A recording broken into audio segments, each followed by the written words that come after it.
أشرقت نفسي بنور من فؤادي حينما رددت يا رب. Hadirin hadirat yang dirahmati Allah Subhanahu wa taala, di antara penyakit hati yang berbahaya adalah sombongan.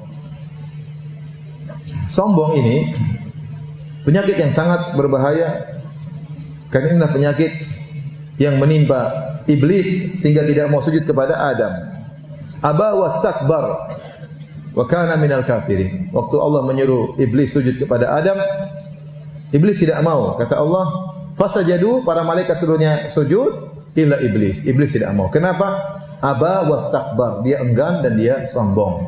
Fakana minal kafirin, maka dia termasuk dari golongan yang kafir kepada Allah Subhanahu wa taala. Dan Nabi SAW telah mengingatkan, ya, la yadkhulul jannata man kana fi qalbihi mithqalu dzarratin min kibr. Tidak masuk surga seorang dalam hatinya ada penyakit kesombongan meskipun sebesar zarrah. Zarrah itu apa ya, Bapak dan Ibu yang rahmatillah subhanahu wa taala? Zarrah itu banyak tafsiran, disebutkan oleh Ibnu Hajar dalam Fathul Bari, disebutkan oleh Qurtubi dalam tafsirnya. Tapi di antara makna zarrah adalah semut kecil. Semut itu sudah kecil, apalagi anak semut yang masih kecil, ya. Kalau kita ambil semut kecil, kita letakkan di timbangan, hampir-hampir tidak ada beratnya, saking ringannya.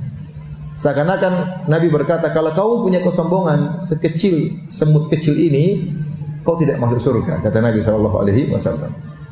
Di antara makna zarrah adalah kalau seorang menepukkan tangannya di pasir, kemudian dia bersihkan, tersisa berbagai butir-butir di telapak tangannya.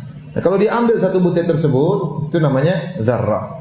Ini kalau kita letakkan satu butir tersebut di timbangan, tidak ada beratnya. Saking ringannya, seakan-akan tidak ada beratnya. Nah, kalau kamu punya kesombongan sebesar itu, kau juga tidak masuk surga. Ya. Demikian juga di antara makna zarrah, kalau seorang membuka horden, kemudian ada cahaya masuk, lantas ada butiran-butiran kecil. Nah, kalau kita ambil itu namanya zarrah dalam bahasa Arab. Kalau kita letakkan di timbangan, hampir-hampir tidak ada beratnya. Nah, kalau kamu punya kesombongan sebesar itu, berbahaya. Ya, ini penyakit hati yang sangat berbahaya, kesombongan. Ini penyakitnya iblis, ini penyakitnya Abu Jahal, ini penyakitnya Abu Lahab, ya. Ini penyakitnya orang Yahudi, bahaya penyakit sombong ini. Ya, makanya Allah mengatakan tentang neraka jahanam, fabi'sa maswal mutakabbirin. Kata Allah, neraka adalah seburuk-buruk tempat bagi orang yang sombong, bagi orang yang sombong. Nah, sombong ini, ya, banyak sebabnya. Ada orang sombong karena dunia dan ada orang sombong karena agama. Harta bisa menjadikan orang sombong, merasa tinggi, merasa hebat. Harta, jabatan bisa bikin orang sombong. Ya. Kemewahan bisa bikin orang sombong. Ya. Ya. Kemewahan bisa bikin orang sombong. Ya. Pangkat bisa bikin orang sombong. Saya dulu punya kawan, sekarang dia sudah pensiun.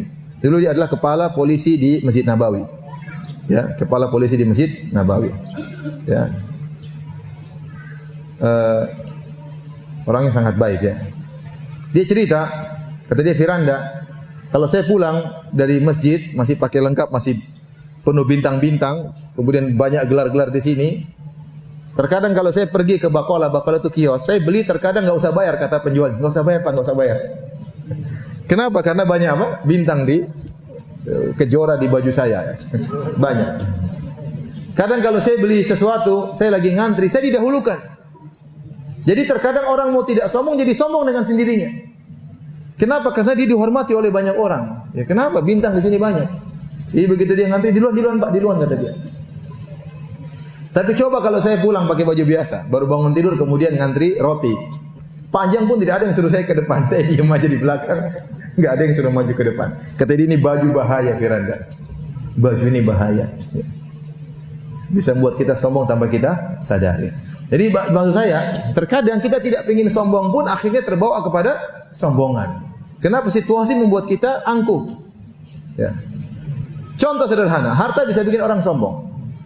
Antum punya mobil misalnya, taruhlah beli mobil harga 4 miliar. Mobil apa harganya 4 miliar? Adalah pokoknya. Terus antum parkir di depan sini, ikut pengajian, parkir di depan sini. Begitu orang-orang bubar pengajian, antum masuk, orang lihat semua enggak? Lihat semua, jadi pusat perhatian. Ada apa? Keangkuhan naik. Semua lihat. Luar biasa ya. Itu kita tidak ingin sombong, jadi sombong dengan apa? Sendirinya. Coba kalau antum naik sepeda atau naik motor butut, antum pasti tawadhu, terpaksa tawadhu, nggak bisa sombong. Mau sombong pakai motor butut gimana caranya? Ya. Ya. Makanya dalam hadis Rasulullah SAW menyebutkan, ya, seorang yang mampu memakai baju yang mewah, tapi dia tanggalkan karena ingin tawadhu, takut sombong, Allah akan berikan dia baju yang indah pada hari kiamat. Dia tahu kalau dia pakai baju ini, khawatir dia jadi apa? Sombong. Dia tanggalkan. Dia mampu beli mobil harganya 4 miliar, tapi dia tidak mau pakai. Dia takut apa? Dia sombong. Dia tahu dia mampu beli jam harganya ratusan juta, 500 juta, dia mampu. Tapi dia tidak mau. Kenapa? Dia takut dia sombong. Karena kesombongan terkadang datang dengan sendirinya. Terus ngapain juga beli jam 500 juta? Ngapain? Tapi ada yang beli. Saya kemarin ceramah di Masjid Nabawi. Ada kawan-kawan yang hadir. Saya bilang, itu orang yang beli jam sampai 500 juta. Orang bahlul, saya bilang. Habis itu dia tersinggung. Dia bilang, Ustaz, ini jam saya ini. Ratusan juta. Ya terus gimana? Ente sombong nggak? Sebenarnya saya gimana Ustaz ya? Saya ini kan konsultan. Jadi saya ketemu orang kaya. Kalau saya pakai jam murahan, mereka kayaknya nggak percaya sama saya ya. Saya bilang, sudahlah, itu urusan kamu dengan Allah. Yang penting kamu tujuannya bukan buat apa? Sombong. Kalau memang supaya klien percaya, ya nggak apa-apa. Itu berarti berkaitan dengan pekerjaanmu, ya. Dengan pekerjaanmu. Saya punya kawan, dia kaya raya ya. Bajunya biasa, sendalnya biasa, penampilan biasa. Kalau antum melihat, antum tidak menyangka dia orang kaya. Tapi anak buah dia yang bagian ketemu dengan klien, jamnya ratusan juta. Pen aja yang berapa puluh juta, tasnya aja yang mahal-mahal. Jadi yang bagian ketemu klien bukan dia. Ownernya biasa-biasa bajunya. Tapi anak buahnya ini memang stylenya keren, karena memang untuk ketemu dengan apa? Klien ya. Tapi intinya ngapain beli jam mahal-mahal? Karena itu bisa mengantarkan kepada kesombongan. Waktu saya ditanya sama seorang ibu-ibu di pengajian, Ustaz, bolehkah saya beli tas harganya 600 juta? Saya sudah bayar zakat, saya sudah sumbangan, saya sudah ini. Boleh enggak saya beli tas 600 juta? Saya bilang tidak boleh. Terlalu mahal 600 juta. Apa fungsi tas 600 juta? Ya. Kalau tas itu punya fungsi yang hebat, enggak apa-apa. Bisa nyimpan mobil, bisa nyimpan motor. Tapi kalau cuma tas kecil 600 juta, apa fungsinya? Sementara di sekeliling kita masih banyak orang kelaparan. Ya, akhirnya apa? Tatkala kita pakai tas tersebut, sangat mudah kita sombong. Kenapa? Kita ingin lihatkan mereknya. Nih, mereknya. Jadi mereknya diperlihatin terus ya. Dan itu sangat rawan untuk menjadi sombong dan angkuh. Jadi maksud saya, ada hal-hal yang buat kita akhirnya sombong dan angkuh tanpa kita sadari. Dan sarana kesombongan banyak. Ada orang sombong dengan nasabnya. Saya ini keturunan ini, saya yang keturunan ini. Ada. Oh, saya ini ningrat, saya ini pangeran ya, Raden, keturunan kerajaan. Kerajaan mana? Masih ada. Oh, kerajaan sudah runtuh ratusan tahun yang lalu. Terus buat apa dibilang-bilang? Jadi hati-hati. Sebagaimana kesombongan bisa karena dunia, kesombongan juga bisa karena agama. Orang bisa sombong karena ilmu. Karena ilmu. Dan sombongan karena ilmu juga rawan. Orang kalau sudah mulai punya hafalan Quran, sudah 10 juz, seharusnya dia semakin merendah. Tetapi dia mulai timbul keangkuhan. Apalagi dia sudah khatam Quran, mulai ada keangkuhan. Orang yang mulai punya gelar derajat S1 sudah lulus merasa lain. S2 mulai merasa hebat lagi. S3 doktor mulai ada. Ini bisa juga orang sombong karena ilmu. Emang dia belajar di mana? Mau debat dengan saya? Emang dia belajar di mana? Itu ada lafal-lafal kesombongan. Lafal-lafal kesombongan. Jadi hati-hati, saya ingatkan kepada saudara-saudaraku, baik ikhwan maupun akhwat, yang sudah lama ikut pengajian juga, jangan juga menjadi orang yang angkuh. Ya. Sebagaimana harta bisa bikin sombong, ilmu juga bisa bikin angkuh dan bisa juga bikin sombong. Ya. Dan kesombongan itu nampak dari ucapan, ya, kemudian dari gaya jalan, ya. Makanya kata Allah Subhanahu Wa Taala ya, tentang kata Allah Subhanahu Wa Taala, wala tamshi fil ardi maraha. Ya. Jangan kau berjalan di atas muka bumi dengan kesombongan. Dalam ayat yang lain kata Allah Subhanahu Wa Taala, wala tusair khaddaka lin-nasi wala tamshi fil ardi maraha. Jangan kau palingkan wajahmu tatkala bertemu dengan manusia. Sair itu begini. Jadi kalau ketemu orang, Assalamualaikum, Waalaikumsalam. Ya. Ya. Ya. Ada orang begitu. Apa? Ya. Jadi dia palingkan wajahnya, seakan-akan lihat orang itu seakan-akan apa? Dia rendah atau dia tidak pantas wajahnya untuk melihat orang di depan dia. Dia tidak melakukan demikian bukan karena sibuk ya. Kalau orang ada enggak sempat ngelihat karena memang terlalu banyak yang salaman, itu wajar ya. Mau senyum sama semua kadang enggak sempat. Ada yang miss lewat ya, enggak sempat disenyumin. Tapi ada orang yang memang dia sombong. Jadi kalau ketemu dia benar-benar seperti jual mahal ya. Ya. Ya, makanya Nabi SAW mengatakan di antara kebakhilan seorang tidak beri salam kepada orang lainnya. Padahal salam kan tidak bayar, cuma dia tidak mau nyalamin orang ya. Kenapa tidak mau nyalamin orang? Ada keangkuhan. Kenapa kita mahal kasih senyum? Karena ada penyakit dalam hati, ada keangkuhan. Jadi Allah melarang seorang yang tusair khaddah, dia membolak-balikkan wajahnya. Tusair khaddah ini tanda kesombongan. Kata Allah, wala tamshi fil ardi maraha, dan jangan kau berjalan atas muka dengan kesombongan. Cara jalan juga bisa menunjukkan apa? Kesombongan. Cara ngomong juga bisa menunjukkan apa? Kesombongan ya. Ini tanda orang ini sombong. Nah, bagaimana cara melawan penyakit kesombongan? Maka kita harus sadar bahwasanya sama seperti kita melawan ujub, bahwasanya segala kelebihan yang Allah berikan kepada kita ini Allah berikan untuk kita syukuri, bukan kita sombongkan. Semua kelebihan yang Allah berikan kepada kita adalah untuk kita syukuri, bukan untuk kita sombongkan. Antum diberi kelebihan ketampanan, jangan jadikan sombongan dengan ketampanan tersebut. Ukhti yang diberi kecantikan oleh Allah, jangan jadikan kecantikan tersebut sebagai sarana untuk sombong dan angkuh, tapi untuk bersyukur kepada Allah Subhanahu wa taala. Anda yang diberi jabatan oleh Allah Subhanahu wa taala, maka jangan sombong dengan jabatan tersebut, tapi itulah amanah dari Allah, ujian dari Allah Subhanahu wa taala untuk Anda syukuri ya. Makanya Allah mengatakan, wala tamshi fil ardi maraha, janganlah kau berjalan sombong di atas muka bumi. Innaka lan takhriqal arda wa lan tablughal jibala tula.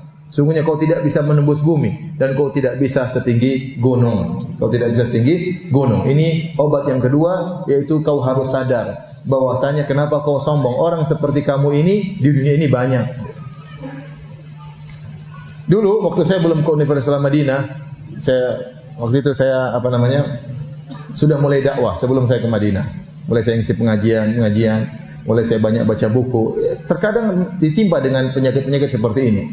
Begitu saya sampai di Madinah, saya sekolah dari berbagai macam mancanegara, di kelas lihat orang hebat-hebat, rata-rata hafal Quran. Saya merasa diri saya sangat kecil. Baru saya tahu ternyata orang pintar tuh banyak. Jadi kalau orang cuma di lokal, dia merasa dia hebat. Begitu dia interlokal, baru dia tahu ternyata yang seperti dia banyak sekali. Terus ngapain ente sombong, ngapain ente angkuh? Subhanallah, teman-teman saya luar biasa hafalnya. Bukan cuma Quran mereka hafal, syair-syair Arab mereka juga hafal. Bahkan mereka bisa bikin syair-syair langsung. Ini orang di mana belajarnya? Pikiran saya seperti itu ya. Cuma banyak di antara mereka tidak bisa berdakwah. Tidak seperti tanah air Indonesia. Kita ilmu pas-pasan, kita mudah berdakwah sana sini. Beneran. Mereka di sana banyak pintar-pintar, enggak bisa dikekang oleh pemerintah di sana, enggak bisa. Teman-teman saya dokter-dokter banyak nganggur, enggak bisa apa-apa. Kita yang ilmu pas-pasan, alhamdulillah ceramah di sana sini, alhamdulillah mudah. Ya terkadang diusir-usir biasa lah, itu variasi kehidupan. Ya, dilarang-larang biasalah. Dan mereka tidak bisa gerak, sehingga ilmu yang mereka pelajari sampai 15 tahun terkadang tidak bisa bermanfaat. Ya. Tapi setelah saya masuk situ, saya lihat ternyata banyak orang yang cerdas ya. Ya. Sampai ada kawan saya, Firanda, ente hafal Quran? Saya belum bisa. Terus ente gimana? Saya bukan Quran. Ibnu Katsir pun saya insya Allah hafalin katanya. Bukan cuma Qurannya, tafsirnya pun dia kuasai karena dia sudah baca berulang-ulang ya. Jadi dari situ kita melihat luar biasa. Ada yang qiraat sab'ah, bukan cuma satu qiraat, dia kuasai 7 qiraat.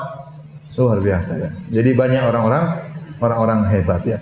Ya. Kadang saya lihat di Masjid Nabawi ada orang setoran hafalan, syekhnya dengar setoran. Yang setor langsung 4 orang, subhanallah. Semuanya ngaji. Satu ngaji jadi dengar. Oh, kamu salah katanya bro. Oh, kamu salah. Gimana dia dengar 4-4-nya? Saya juga heran. Tapi Allah kasih kemampuan, dia bisa langsung memperbaiki 4 orang langsung setoran bareng-bareng. Itu gimana caranya? Tapi benar. Jadi kalau ada muridnya yang salah dia langsung apa? Tegur. Konsentrasinya bagaimana coba? Ya. Kita saja istri satu berat, apalagi istri 4 konsentrasinya bagaimana? Jadi maksud saya luar biasa. Jadi banyak orang-orang hebat. Kalau kita lihat banyak orang-orang hebat, baru kita sadar kita ini nggak ada apa-apanya. Kita nggak ada apa-apanya. Ya. Terkadang seorang dia baru sedekah 500 juta dia merasa hebat. Dia perlu kenal dengan orang yang bersedekah langsung 10 miliar, yang langsung 7 miliar. Dan itu ada orang seperti begitu. Sehingga dia tahu bosnya dia tidak ada apa-apanya. Ya. Jadi Allah mengisyaratkan, kata Allah, innaka lan takhriqal arda wa lan tablughal jibala tula. Jangan kau sombong. Kau tidak hebat daripada yang lain. Kau tidak bisa menembus bumi dan kau tidak bisa tinggimu setinggi gunung. Artinya apa? Kalau kau tingginya setinggi gunung, mungkin boleh kau sombong, mungkin ada sebab kesombongan. Kenapa kau lain sendiri? Semua orang kecil-kecil kau lihat ya. Karena kau tinggi setinggi gunung. Tapi coba kau berkaca, tinggimu paling 1,6, itu masih alhamdulillah. Ada yang 1,5, ada yang lebih rendah daripada itu. Taruhlah 2 meter, itu pun kecil orang tingginya 2 meter. Ya. Kalau dari angkasa luar sudah nggak kelihatan. Kalau tembok besar Cina masih kelihatan. Ente kecil kayak gitu dari pesawat sudah tidak kelihatan. Terus ente merasa besar, merasa angkuh. Ya. Kalau kau mati cuma 1,5 meter kali 2 meter bikin kuburan, selesai. Kalau kau mati pun nggak ada masalah. Yang seperti kamu masih banyak. Ya. Yang seperti kamu masih banyak. Mungkin kau hidup ini bikin masalah banyak orang. Mending kau mati aja. Jadi kalau kita renungkan seperti itu, kita tidak akan sombong. Tidak akan sombong. Kemudian di antara hal yang tadi kita melihat orang lain, kita mengakui kelebihan orang lain. Terkadang orang sombong kenapa? Dia merasa dirinya satu-satunya yang hebat dalam hal ini. Saya bilang sombong dalam ilmu. Contoh misalnya saya dengan kawan-kawan, teman-teman yang S3. Saya S3 di bidang akidah. Mungkin saya sering belajar tentang akidah ya, tidak seperti teman-teman yang lain. Tapi waktu saya ketemu teman saya S3 dalam bidang hadis, saya tahu saya kecil di hadapan dia. Dia pakar dalam ilmu hadis yang saya sudah belajar S1 saya khusus hadis, tapi masih S1. Sementara teman saya S2 dan S3 tentang rawi-rawi, tentang penyakit-penyakit hadis, saya tidak bisa seperti dia. Tatkala saya mengakui kelebihan dia, maka saya ngapain sombong? Dia punya kelebihan yang saya tidak miliki. Saya lihat lagi sama ustadz yang lain, yang doktor dalam bidang muamalah. Dia pakar tentang masalah muamalah. Saya tidak bisa seperti dia. Ya saya tahu sedikit-sedikit, tapi tidak bisa sedalam dia. Dan dia pun tahu dia tidak bisa sedalam akidah seperti saya. Dengan demikian kita mengakui kelebihan orang lain, kita akan terhindar dari penyakit sombong. Namun tatkala kita tidak mengakui kelebihan orang lain, akhirnya kita nyinyir terus. Kita merendahkan terus orang lain. Makanya Nabi SAW mengatakan, ya, Al-Muslim akhul Muslim. Seorang Muslim adalah saudara bagi yang lain. Harus bersaudara, tidak boleh saling menjatuhkan. La yazlimuhu, wa la yakhdhuluhu, wa yuslimuhu. Tidak boleh dia mendoliminya, tidak boleh ditinggalkan. Tatkala lagi dibutuhkan dia tinggalkan, tidak boleh diserahkan kepada musuh. Kemudian kata Nabi SAW, at-taqwa hahuna, ketakwaan tempatnya di hati. At-taqwa hahuna, ketakwaan tempatnya di hati. At-taqwa hahuna, tempatnya di hati, kata Nabi, ketakwaan. Bihasbi imri'in minasyarri an yahkira akhahul muslim. Kata Nabi, cukuplah seorang dikatakan melakukan keburukan tatkala dia merendahkan saudaranya. Ya akhi, kenapa ente merendahkan saudara ente? Karena ada kesombongan dalam diri ente, sehingga anda merendahkan yang lain. Jadi kalau ada orang suka nyinyir, suka merendahkan, itu ada kesombongan dalam hatinya. Ya kalau saudara anda punya kekurangan, nasihati dengan baik-baik. Bukan dengan menghinakan, merendahkan, nyinyir. Orang suka nyinyir itu pasti hatinya ada masalah. Sedikit-sedikit nyinyir, sedikit-sedikit. Nyinyir tuh apa bahasa Indonesia? Nyindir ya. Suka merendahkan itu. Seperti itu. Ya. Itu berarti ada penyakit dalam hatinya, ya. Maka ini diantara obat yang bisa menghilangkan dari kita kesombongan. Kita harus tahu diri bahwasanya segala keberhasilan dari Allah Subhanahu wa taala. Yang seperti kita masih banyak, yang lebih baik daripada kita masih juga lebih banyak. Terus ente sombong buat apa? Ente sombong buat apa? Dan sombong adalah dosa yang besar, bisa menghalangi seorang dari masuk surga Allah Subhanahu wa taala. أشرقت نفسي بنور من فؤادي حينما